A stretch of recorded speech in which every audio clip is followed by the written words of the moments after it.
The McAlvany Weekly Commentary, covering monetary, economic, and geopolitical news events. Now here are Kevin Orrick and David McAlvany.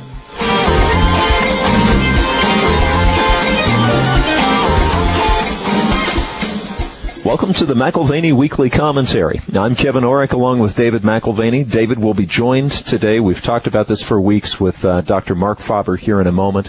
But unemployment, that seems to be on everyone's mind right now. Are we getting accurate figures? Is it going up? Is it going down? Well, the June numbers, Kevin, of course, were 9.5%. And if you look at U6, the broader measure of unemployment, that's over 16, nearly 16.5%.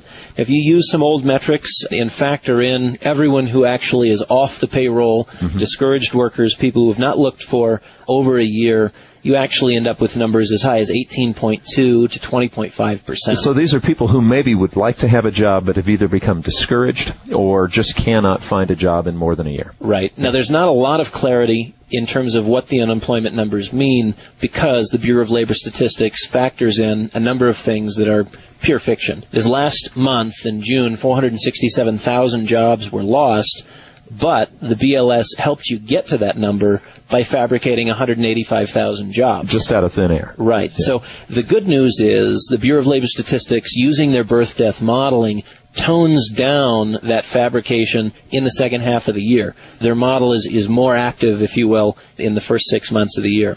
Telegraph reporter Ambrose Evans-Pritchard reminded us in a recent missive that the reason why this does not feel like the 1930s in terms of recession and depression even, is that we tend to compress the chronology of the depression. He says, we tend to put it all in one moment versus looking at how long it takes to get from place to place. Right. And he says it takes time for people to deplete their savings and sink into destitution. So one of the questions we want to ask is, as we discuss with Marc Faber several different issues today, could exploding unemployment and exploding debt levels at the national level here in the U.S. sink us into a new round of deflation?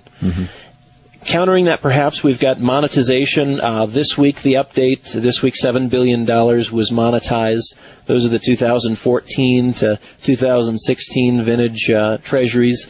Monetization of shorter-dated treasuries, note, and a real question to keep in the back of your mind, Kevin, is what happens to long-dated treasuries if we're having to monetize the short end of the curve? Certainly there's going to be a lot of monetization we would expect in the long end of the curve, too. Which the unemployment is the deflationary argument. Monetization leads to inflation. The printing of money, monetization, leads to the dilution of the currency. The last two things I want to mention before we dive in with Dr. Faber, one, a note on Goldman, another, a note on the Federal Reserve. Oh, the company that runs the world, Goldman Sachs. Well, and there is a strange relationship even between the Fed and Goldman.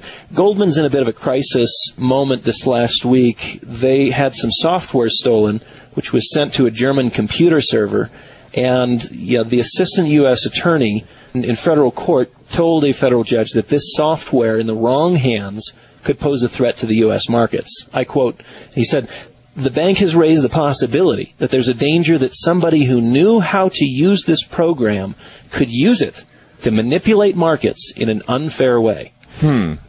And I just think, Kevin, what was he thinking? So Goldman gets to play games with Joe Q. Public and manipulate market trends, but in the quote-unquote wrong hands, Joe Q. Public could be at risk? I wonder if we should call that the Goldman egg. They've lost the Goldman egg now. It's in the hands of who? Exactly. It just reminds me, Kevin, that there's two kinds of people in this unbelievably corrupt environment, the politically protected and the politically vulnerable.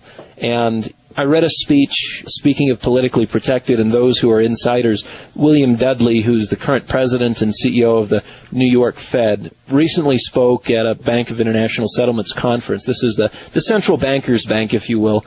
The conference was in Basel, Switzerland, about a week and a half ago.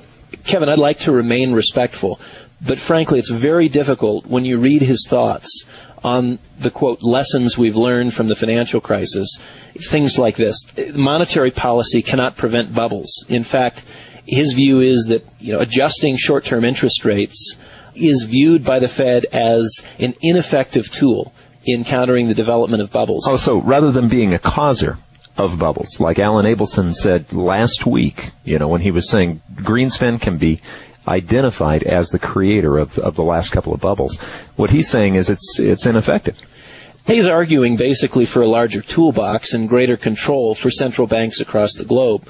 It's interesting because Dudley proclaims the Fed's innocence in the fostering of the real estate bubble here in the U.S. by pointing to lax underwriting standards, which resulted, in his opinion, from home prices growing at a faster pace than income. Now, seriously, this guy is helping run the ship. I mean, not just running it, but running it into the ground. Now, he's saying that it's not the Fed's fault. Please give the Fed more control. It's an interesting thing, Kevin, to see the quote-unquote best and brightest, and Abelson this last week said they may be the best paid, but I'm not sure they're the brightest. Well, it's interesting, Dave. Our guest that's coming on today, there was a great quote last year when we had him on the show where, what did he say? The Federal Reserve, these guys are criminals? They're worse than the mafia? Mark, I think you said they're worse than the mafia. Well, let's dive in, Dr. Faber. The case for deflation or inflation. This is one of the defining questions for investors today. You might look at the destruction of $14 trillion of credit and only $2 trillion of market liquidity being used to fill that gap as a way of saying, yes, they're printing money, but not enough to make a difference, and we're slipping further into deflation. On the other hand, we've heard strong arguments for either super or hyperinflation. Where should we go from here? Well, basically, there is this debate whether the U.S. will experience in the next 5 to 10 years high inflation rates or whether it will go into deflation. And I'd just like to say that both parties may be right. We may first have deflation and then inflation. And so somebody will go and say, well, see, I told you so. And then 2-3 years later, he'll be wrong. It's like if someone said in 1998 the NASDAQ is a bubble, so for 2 years he was wrong, but afterwards he was said right on the mark. And sometimes it's very difficult to predict these things. I'd also like to mention that, yes, even under a gold standard, since you talked about bubbles before, you can have bubbles. And if you look at the last 200 years of economic history, we had many bubbles. In the 19th century, when we didn't have any inflation at all, such as the canal boom, the railroad boom, then different real estate booms as the country was moving west.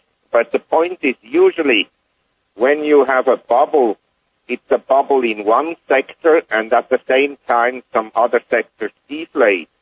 Say, the Japanese stock market bubble in '89 was accompanied by deflation in commodity prices, which had peaked out in 1980. What Mr. Greenspan and Mr. Bernanke, his assistants at the time, created is a bubble in everything, with the exception of the dollar. From 2002 to 2007, stocks worldwide went up, real estate worldwide went up, commodities went up, art